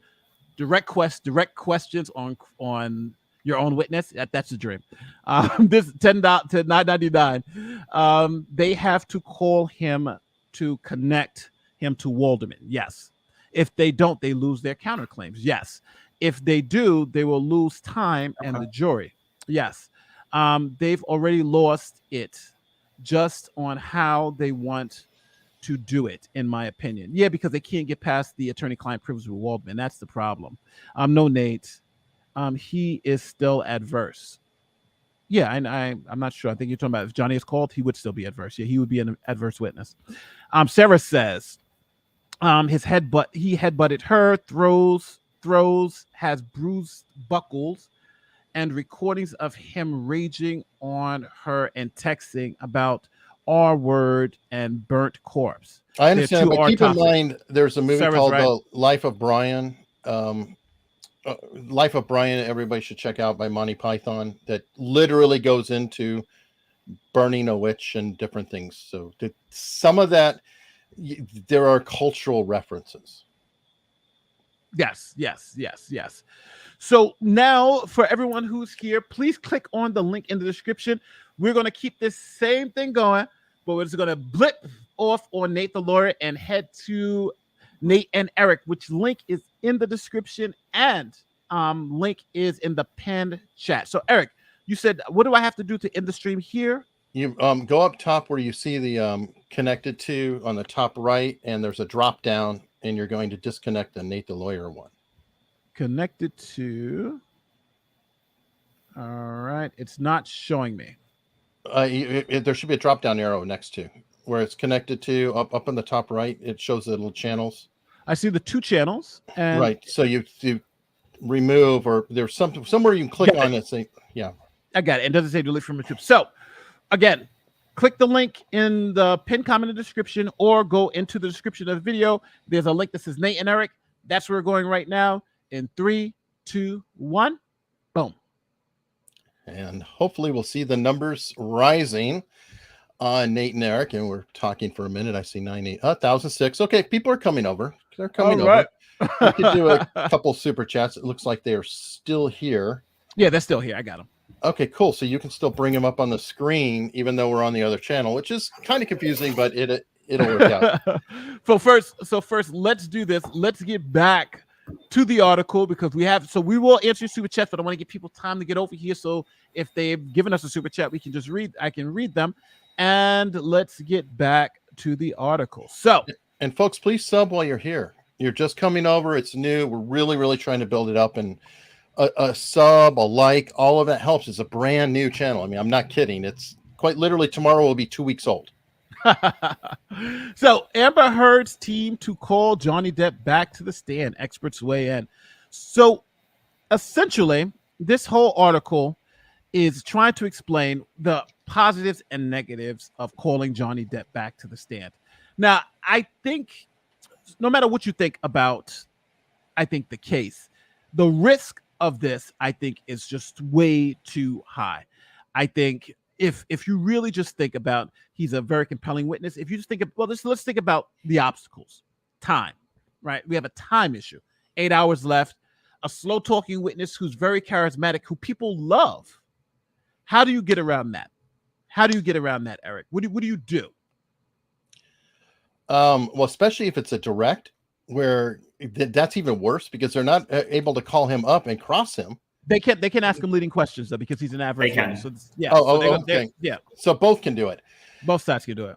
I don't know. I don't think he'd be the person to call. I would call like the doctor that they couldn't seem to cross, or I mean, I don't know. I just feel like they're risking everything. And one, it just feels weird. Everybody who's ever watched television throughout the time, because I'm not a lawyer, I'm just like, I've never seen this before. Why are they doing it? It smacks of desperation. And if you're trying to win over the jury, does this help? I mean, also the jury, they like him. They're compelled by him. So they actually pay attention. So I see a lot of risk. You better have a silver bullet in your questions, or you're dead. Yeah, it's such a Hail Mary that I honestly think that it's part of me. I feel like I'm of two minds. On one side, what the hell do we have to lose, right? We're already losing, right? So what the hell do we have to lose? And then the second part is that if you don't get what you got, how much can he really even continue to hurt you, right? You're pretty bad now. So how much damage? So right now, I'm not even thinking about how much help it could really make, but how much damage could it do? And if it really can't damage me, then you might take a shot. I think the worst part about this is going to be the cross-examination, because having them just ask them leading questions, that just gives you, like John said, it gives you a chance for another full narrative that you could put out there that really can't be challenged. It just really can't. What are your thoughts, John? The only thing I can think of, and I've been trying to rack my brain, is if there's something that was elicited in their direct that they want to force him to comment on. And, maybe they want to have him talk about Whitney's testimony and see if they can rattle him a little bit that way. I mean, that might be a way that they are trying to score something. The only reason why you would bring him back is if something came out between his testimony and him coming back. And I just can't think of what that silver bullet would be. The only thing I could think of, as I said, is Whitney. Yeah, could be. And they know, I mean, like I said, the way he looks at her, there's something there. I feel like I'm the only guy out there harping on it, but it's like there's something there between him and Whitney. And I'm not saying it's like a relationship or whatever in like a sexual manner. I mean, I think it's like a big brother, little sister. Yeah, he really cares about her in a protective manner. So yeah, exactly, John. I always want to say, though, it's not salacious because it sounds weird. It's like there's something between. No, not in that way. But he's concerned over her, things that he has said, the way he reacts, the way he looks at her and testifying. It's very complicated. I just see that it's complicated. So I'm wondering if they're going to try and run him down a rabbit hole where he has to keep contradicting Whitney's testimony. That might be that's the only thing that comes to mind of something that would be effective. Yeah, I don't know. Well, but we're definitely going to see next week, because I'm assuming, if I'm not sure if they are going to call him, but if they do, it's going to be explosive. The internet is going to explode. He's back on the stand. It's going to be great. So I do want to talk about Sarah's super chat. So Sarah, again, I want to put this in perspective. He headbutted her, right? So he says it was an accident. She says it was on purpose, right? So now two people are saying that and giving you two different stories. So at that point, do you believe Johnny or do you believe her? So I'm not looking at that event in a vacuum. I'm saying, let me look at that event with all the other evidence and with my own personal experiences, what they're going to tell the jurors to do. So for instance, me and my wife one time, we were both bent down to pick something up, and she headbutted me in the face, right? Because when you bend down, your head's hit. That was an accident, right? But now if I went out there and said, "Oh, she abused me," that wouldn't be accurate, right? That wouldn't be accurate. So I have to kind of look at all the evidence, or what I have to see, to try to see who determines who's telling the truth. In that instance, he says it was an accident. She says, so I'm saying, okay, I'm generally maybe going to believe what she's saying in that incident just off the face of it, because I generally understand when domestic violence incidents happen.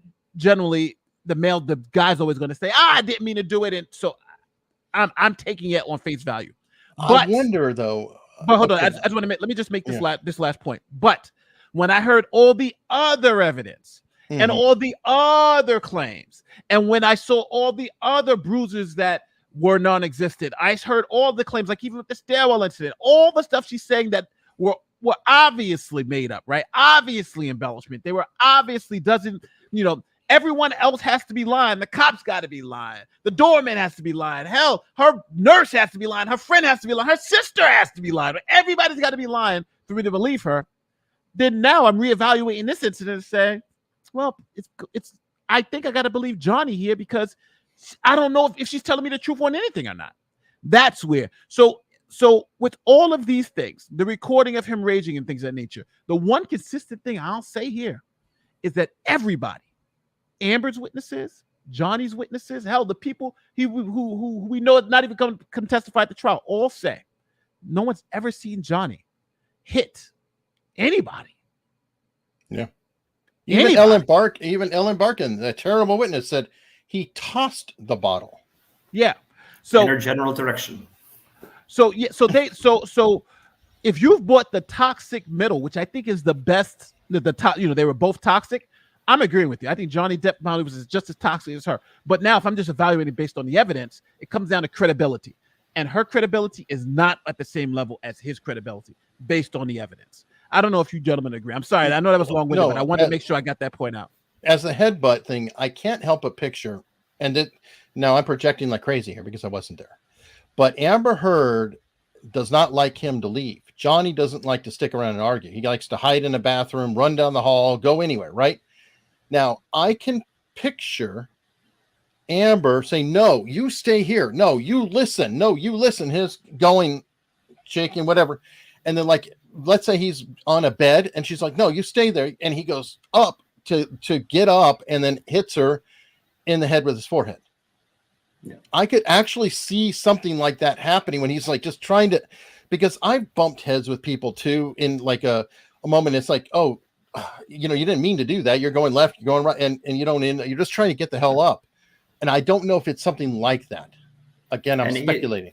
His description, I remember it fairly decently, was I think that she was basically attacking him, and I forget if he said like his back was against the wall or what it was, but she was swinging at him, and he tried to restrain her in like a bear hug, and their heads bumped.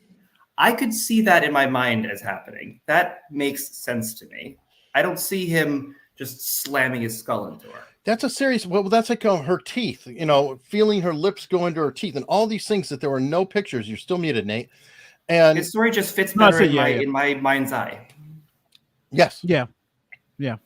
You're right. It conforms with reality. But again, and I do want to say, I feel like I could be wrong, but it just doesn't. Her version of events, and it's like John said earlier. I think John made an astute point. If I feel like somebody's lying to me about one incident, this is going to be less likely for me to believe them about other incidents. Right now, I think Amber's been caught kind of lying about like 7 incidents. How likely are you going to believe her about the 9th incident? Right? She's got 7. We're at 8, 9th. Or believe me this time. The boy who cried wolf starts coming up. So evidence of agency principal relationship between Johnny and his attorney is necessary for the Amber Heard's case. Depp didn't really show that, so they might have to bring Johnny up. All right, so the problem is I don't think that they need to prove that through testimony. But let me explain the issue with this with this defamation piece. All right, so Johnny's lawyers said the actual statements. Mm-hmm. Now, let's say as a premise, it's true. Johnny told his lawyer, "Go tell blah blah blah these statements," right? So he goes and tells that third party, the news, the whatever place they did that was told. So then you bring the lawyer on the stand. The lawyer can say, "Yes, I said these things to the paper," right? But if they ask, "Well, who told you to say these things?" that piece would be privileged, right? Yes. So he doesn't have to say Johnny told me. He doesn't say any of my client for it. He said that's privileged information. So they said, okay, well, since the lawyer is invoking the privilege, the lawyer actually can't even waive the privilege. The privilege is Johnny's. So having the lawyer testify does nothing, right? Because he can't waive the privilege. So now we figured it's privilege. So now the lawyer goes, right? So now you say, let's bring Johnny in. But you have the same problem because now you're going to say, Johnny, Johnny's privilege. Yep. So now you can ask the question, well, did you tell your lawyer about this? Objection, privileged, right? What I told my lawyer, that's privilege. Did you tell your lawyer to give it to the whatever or newspaper? Objection, privilege. So everything Johnny's communication with the attorney is going to be covered under privilege. So they're trying to get Johnny on the stand to hopefully get him to release some privileged information. But I'm assuming his lawyers would know. I thought they already won, though. The judge ruled on Friday that the lawyer's his agent. Yes. And they gave it to Amber Heard. So it's like, you already won that. Why bring him up? You just, judge ruled it. The judge didn't rule agency. He didn't rule agency. She didn't rule agency. Oh. That was a misreporting. Yeah, that was misreporting. Yeah. They had submitted jury instructions to the judge, and some people got those jury instructions and assumed that it was the judge's final ruling, but it was absolutely not. So they submitted the agency to the judge, but the judge hasn't ruled on it yet. So now the legal issue, so everybody understands, the legal issue is if they cannot make that agency connection or put on any evidence of that agency, then her claims should be dismissed, because without that connection, you can't send it to the jury because there's nothing to adjudicate, right? There's no facts that the jury can determine if there was the agency, if they don't put something on. So I'm assuming they're trying to get over that hurdle by putting Depp on. Let me ask you, Nate. Good luck. Do you think there's a shot in hell that Depp drops the ball on that one, or that Chu lets him drop the ball on that one? Well, even let's say if Chu lets him drop the ball on that one, and he says it. Well, then you have a hell of an appeal issue, right? It's privileged information, right? The judge shouldn't let that in. Or Camille. Either one. Well, whoever is doing the objections, but either way, even if it is let in, the appeal is monstrous, right? The guys testified to privileged information. But wouldn't they have to preserve the issue for the appeal objection? Through the objection? Yeah, so if they fail to object, then it's in. That might hurt if they. But I'm assuming. So what do you say to your lawyer? What do you say to your lawyer? That it's not. Maybe. I'm assuming they will. I'm assuming Johnny's team is cracked. I'm wondering to some extent if it's not even. It's one of those where I don't care if they object to it, kind of a situation. I want the jury to see that he's being evasive on something. Possible. It's possible, but then you're asking questions in bad faith. But it's still as a matter of law, you still get dismissed. Yeah. And you're asking bad faith questions. So I'm just thinking they've asked plenty of bad faith questions. No, I'm not saying, but that one would be what did you say to your attorney? That's as bad faith as you can possibly get, right? It's like everyone knows you can't ask that question. Elaine did a whole bunch of it in that depot. I mean, just one question after another, or the lawyer, and I was like, I felt like she was painting the narrative. Like, I know I'm going to get Ben Chu answering every single one, but I'm just going to keep asking the questions by implication and just keep writing it. Did you do that? Well, so that's the thing, is that they did it in the deposition. It's a little bit different in deposition instead of doing it in front of open court. But the fact that they admitted the deposition as evidence is odd. It's already out there. Yeah, that's already out there. Let me take down this super chat. Evidence of we took that one down. Here's the next one. Nicole and Mark, thanks again for the super chat. If she didn't mention SA and in this trial, then she could have said the heading was not about him, but she put on a show about SA from JD. So in other words, you're saying, so I understand what you're saying. You're saying that she could have just said that she didn't write the headline, but now she's gone on and put on this whole piece of evidence to prove it actually happened. So it's kind of, she argued against herself. I understand it, but as a matter of law, I think as a matter of law, I don't think it matters, because as a matter of law, the republication, I think it's strong enough where you didn't write it, but you republished it. I think that's where they're trying to get on. And even her saying that stuff during the case would be litigation privilege, so it couldn't bolster or republish the allegation. Yeah. Flo says, Eric, sounds kind of like when Amber was arguing about to have pledge and donating sound the same. But I'm going to disagree. I don't think what it's a good constitutes analogy. A publication. No, because the difference is Eric is talking about what's called kind of colloquial publishing versus legal publication. Legal publication means I'm telling it to somebody else. I can tell it to my daughter. As long as I tell it to one person in a bar, that's republication. But Eric was talking about republication in a sense of the technical, when I take something and I'm telling people I back this. This is true, that type of thing. So he's making the distinction from a news article saying I'm republishing another story versus the legal republishing, which is a really, really low bar. Does that make sense? Yeah. I mean, I was gonna say I know where they're going. I hear you, Flower One. I'm gonna disagree because I don't think it's a good analogy. It's not an exact fit, because pledging and donating are actually two different things completely. Entirely different accounting concepts. Yes. and I wasn't stating one of the anyway, but I still appreciate it, and it's a fun comment. Here we go. Sarah says, all right, at Independent Aquaman, I'm new to YouTube and was trying to write back, not block you. I apologize. Well, welcome to YouTube. Thank you, Sarah. Yeah, thank you, Sarah. And Sarah, I think if you were on Amber Heard's legal team, she would be better off, because I think the arguments that you're making would be the arguments I would make for Amber. No doubt about it. It's mutual abuse. They're both toxic. They both survived each other. Unfortunately, they didn't go that route. They went all into Johnny's the bad guy and she's an angel. That just doesn't win. Does it ever even out? Accusations alone can end a man. Is the hysteria that got us here sustainable?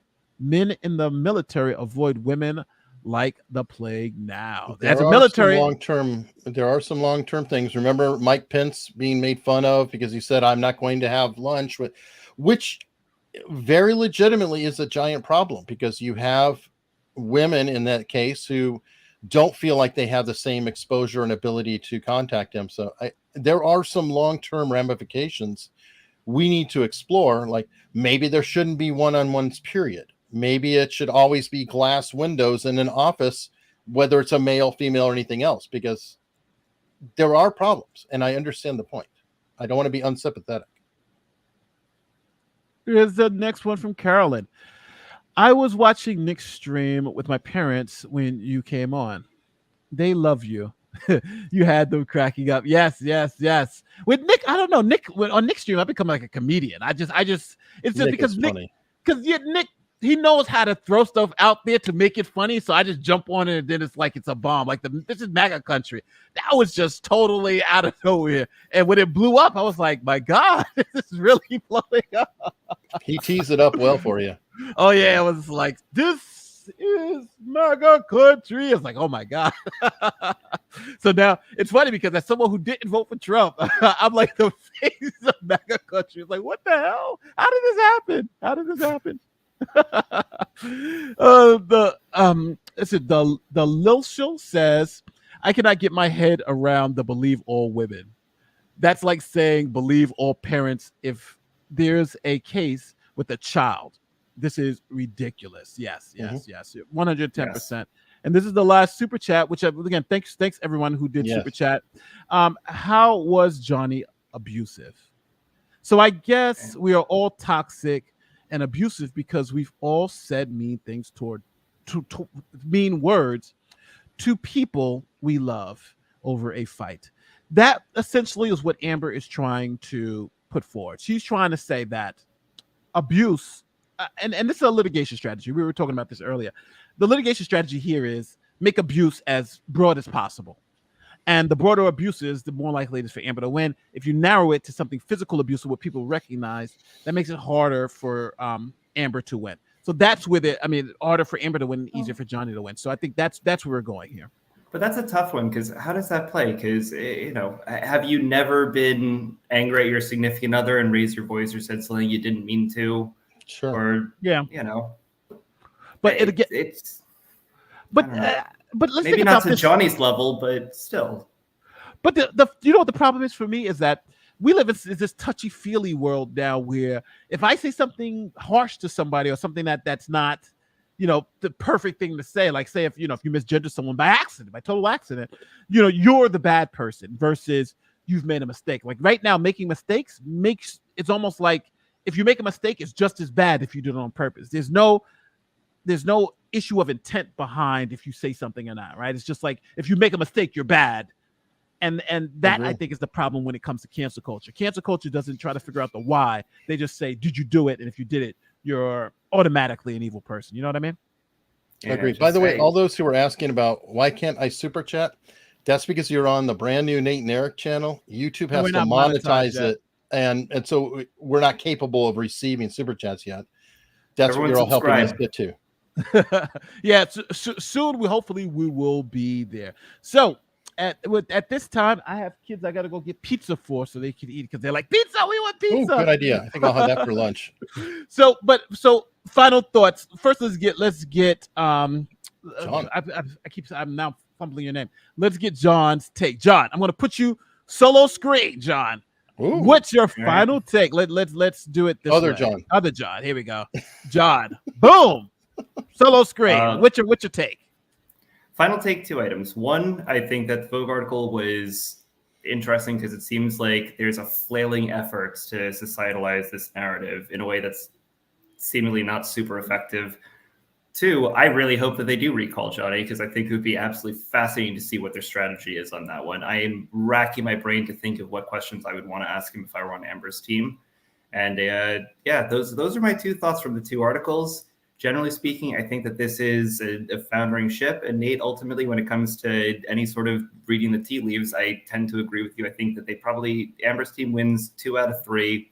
I think the last one's going to be I think they probably get Johnny. And Eric, I like the idea of giving him $1 for validation. And, that maybe that's the best way that everybody kind of moves forward. And it was interesting. There was a super chat, and I forget when, talking about Amber getting help. And it reminded me of Baruch saying, when he was having his breakdown, it's like, I want Amber to get help and heal. I want Johnny to heal. And I want this nightmare to be over. And I think that is the most honest perspective from Johnny's side. And I think Amber is at this stage. I was talking to somebody saying at this stage, if they recall him, are they not just trying to bring him back on to abuse him all over again? And I think that there are a lot of people that might see it that way. Well, thank you, John, for the hot take.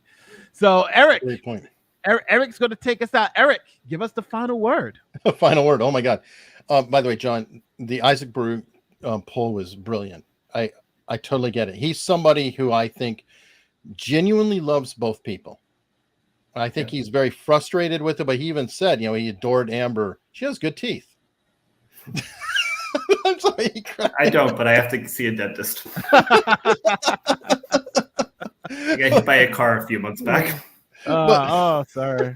On that note, if you want to have good teeth, you should subscribe now. And thank you very much. I don't have any higher point. I think John summed it up beautifully. It's a mess. I believe that both articles are written by people who are arguing from a conclusion rather than trying to argue any kind of facts. And anytime you already have an outcome in mind and you backtrace everything to fit your outcome, then you're not sincere, you're not legitimate, you're not arguing in good faith. So ignore them. They're garbage. That's my thought. Listen, don't forget, hit the subscribe button for Nate and Eric. Check out some of these great videos, and we're going to see you next time.